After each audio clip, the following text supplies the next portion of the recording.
Tonight has been the second final in the Khachaturian cello competition.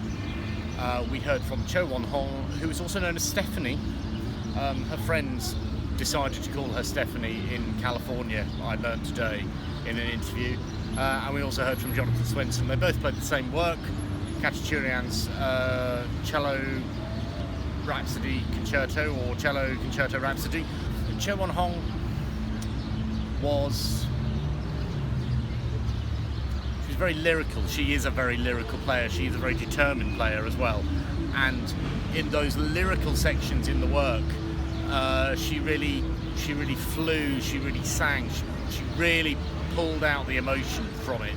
Not quite so powerfully as Rustum did last night, but she has a very bright tone, and it's very clear, and it rings around the hall in a way that Rustum's playing didn't, and Fedor's definitely didn't from the day before. I think it's fair to say that she's suffered slightly in the faster sections. They are hideously difficult, and she pulled it off. She was, that's why I say she was determined. She absolutely pulled it off, but there were sections where actually it didn't quite work. But what I was impressed by was not that I was sat there going, oh dear, this isn't very good, but more that actually she was ploughing on regardless. She was not rattled by the difficulty of those challenging sequences, and that made me think that in time she will develop.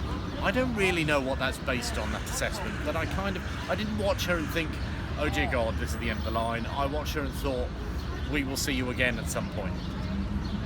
I interviewed Jonathan Swensen earlier on today. He is actually, what surprised me was during that 20-minute interview, which you'll hear in the podcast, he is absolutely the person that I thought he was. He is completely committed to the music. He is an incredibly mature, thoughtful,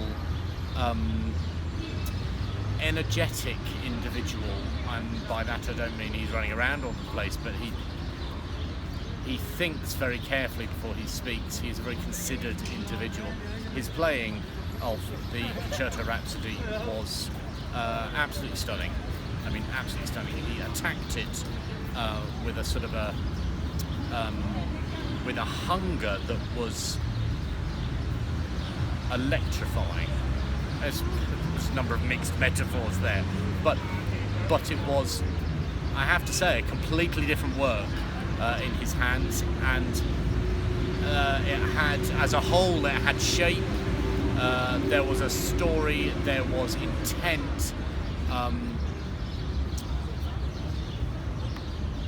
It was, without wishing to overplay it, frankly, watching him play it, it felt as though he was playing as though his life depended on it, and it was electrifying, absolutely electrifying.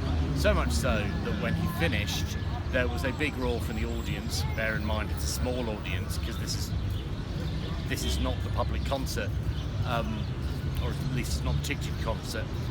And he came on for a second round of applause. No other competitor has done that, and really glad that he did, because it was a fantastic performance. The skeptic in me, I think that's the right word, worries that just because I've sort of rattled off this positive report on his playing, that come the result tomorrow night in the gala performance, that there will be some kind of horrific discovery that I've got this wrong all along. So I'm calling it and saying that I think it should be him, but it's on the basis that I'm not a professional cellist. I'm not employed to be a jury member, and it could be that they have an entirely different view. And frankly, I'm not sure I really mind, actually. I don't really care. Here's the thing, I don't really care what they think. I know what I think, and I know I absolutely loved it.